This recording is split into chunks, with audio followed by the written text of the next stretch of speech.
हम में से ऐसे बहुत सारे लोग हैं जो ये सोच रहे होंगे कि क्या ये जूम जो है वो एक सेफ ऐप है। क्या इसका इस्तेमाल करना हमारी प्राइवेसी को किसी तरह के खतरे में तो नहीं डाल रहा है, या इसका इस्तेमाल करने से हमारे डिवाइसेस को किसी तरह का कोई नुकसान तो नहीं होगा। क्या ये एक चाइनीज़ ऐप है? अगर है तो ऐसी क्या गाइडलाइंस है जिसको हम फॉलो करें और इस जूम ऐप की वजह से हमें हमें हमारे डिवाइसेस को किसी तरह का कोई नुकसान ना हो। तो ऐसी कोई गाइडलाइंस हैं जो इम्पोर्टेंट है, मैं आपके साथ शेयर करने वाला हूँ इस वीडियो पे, तो एंड तक देखिएगा। और हाँ, welcome to my YouTube channel जिसका नाम है गैजेट अल्फाज के चौथे गैजेट ब्लॉग पे।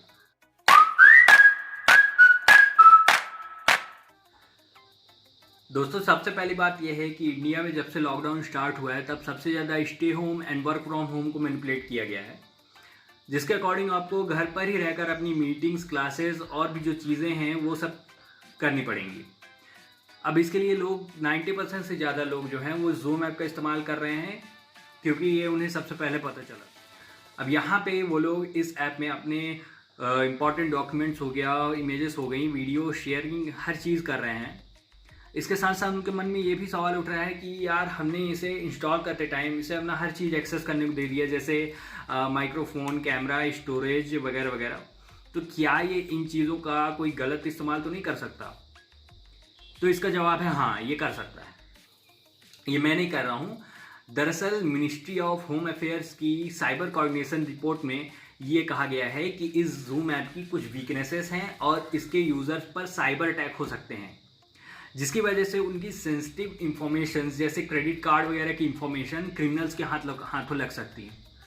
लेकिन इसके साथ ही मिनिस्ट्री ऑफ होम अफेयर्स ने यह भी कहा है कि इस ऐप को यूज़ करने के लिए कुछ प्रॉपर गाइडलाइंस हैं, जिसका अगर यूज़र फॉलो करें तो इस ऐप से होने वाले नुकसान से वो बच सकते हैं। अब वो प्रॉपर गाइडलाइंस क्या है, इसको मैं आपके साथ शेयर करने वाला हूँ, लेकिन उससे पहले मैं जूम के बारे में एक और बात क्लियर कर लूँ कि ये चाइनीज़ ऐप नहीं है। दरअसल ये अमेरिकन ऐप है जिसका हेडक्वार्टर है कैलिफोर्निया में, और इसे 2011 में फाउंड किया गया था। ऐसा लोग इसलिए कह रहे हैं क्योंकि बहुत सी ऐसी अफवाहें हैं कि 1/3 इसका प्रॉफिट जाता है चाइना को। ऐसा इसलिए है क्योंकि इसके जो फाउंडर हैं वो चाइनीज़ हैं। दरअसल ऐसा नहीं है, क्योंकि इसके जो फाउंडर हैं एरिक युवान, वो पहले चाइनीज़ थे, लेकिन 2007 में इन्होंने अमेरिकन सिटीजनशिप ले ली और आगे आके 2011 में इन्होंने जूम टेलीकम्युनिकेशन नाम की कंपनी खोली। तो लास्ट में ये कंक्लूजन निकलता है कि ये एक चाइनीज़ ऐप नहीं है। लेकिन किसी ऐप का अमेरिकन होना इस बात की गारंटी नहीं देता कि वो सेफ़ है। हर ऐप को यूज़ करने के लिए कुछ प्रॉपर गाइडलाइंस ज़रूरी होती हैं। तो लास्ट में मिनिस्ट्री ऑफ होम अफेयर ने इसके यूज़ करने के लिए यूज़र्स को कुछ प्रॉपर गाइडलाइंस फॉलो करने के लिए कहा है, जो कि मैं आपके साथ शेयर करने वाला हूँ। तो पहली गाइडलाइन जो कि मिनिस्ट्री ऑफ होम अफेयर ने फॉलो करने के लिए कही है वो ये है कि आप हर मीटिंग के लिए एक नई आईडी और एक नया पासवर्ड बनाएं। इससे होगा क्या कि जो पुरानी आईडी, पुराना पासवर्ड है, वो अगर लोगों से फैल भी गया तो इसका कुछ फ़ायदा नहीं होने वाला दूसरों को, और इससे आपकी जो प्राइवेसी है वो बनी रहेगी। दूसरी गाइडलाइन ये है कि आपको एक वेटिंग रूम क्रिएट करना पड़ेगा। उससे होगा क्या कि अगर कोई आपकी मीटिंग को ज्वाइन करना चाहेगा तो इसे वेट करना पड़ेगा, और आप तब तक उसकी आईडी को कंफर्म कर सकते हैं कि हाँ, ये सही बंदा है, इसे अपनी मीटिंग में ले सकते हैं, वरना उसे रिजेक्ट कर सकते हैं। तीसरी गाइडलाइन ये है कि अपने मीटिंग्स में फाइल शेयरिंग या फिर डॉक्यूमेंट शेयरिंग को बैन कर दीजिए। अगर हो सके तो बहुत ही मिनिमम, यानी बहुत ज़्यादा ज़रूरी हो तभी कीजिए, वरना मत कीजिए।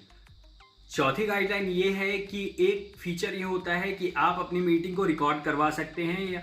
ये फीचर जो होता है वो होस्ट के पास होता है, तो आप अगर होस्ट हैं तो इस फीचर को डिसेबल कर दीजिए, ताकि जो अलग से लोग मीटिंग में हैं वो इस मीटिंग को रिकॉर्ड ना कर पाएं। फिफ्थ गाइडलाइन इस तरह की है कि एक ऑप्शन ये होता है कि अगर आप किसी को रिमूव कर देते हैं, वो फिर से आना चाहे तो आ सकता है। मतलब एक उस ऑप्शन का नाम होता है अलाउ रिमूव्ड पार्टिसिपेंट्स। तो आप इस फीचर को डिसेबल कर दीजिए। मतलब आप अगर जिसे रिमूव कर देंगे वो दोबारा आपकी मीटिंग में पासवर्ड डाल के नहीं आ सकता। छठवीं गाइडलाइन ये है कि आप जहां पर बैठ रहे हो मीटिंग करने के लिए, उस जगह मतलब वो आपके पीछे सिर्फ दीवार होनी चाहिए, यानी आपके घर की ज़्यादा से ज़्यादा डिटेल कैमरा में ना आए, इस बात की कोशिश कीजिए। तो दोस्तों, ये थी कुछ ऐसी प्रॉपर गाइडलाइन जो कि मिनिस्ट्री ऑफ होम अफेयर्स ने आपके साथ शेयर की हैं। अगर आप जूम ऐप को सेफली इस्तेमाल करना चाह रहे हैं। अगर आपके दोस्त या फिर आपके परिवार में कोई जूम ऐप को इस्तेमाल कर रहा है तो उनके साथ ये गाइडलाइंस शेयर कर दीजिए। और अगर ये वीडियो आपको पसंद आई हो तो प्लीज़ इसे लाइक कर दीजिए, चैनल को सब्सक्राइब कर दीजिए और हाँ, बेल आइकन को दबा दीजिए ताकि आगे के नोटिफिकेशंस आपको सबसे पहले मिल सकें। That's all.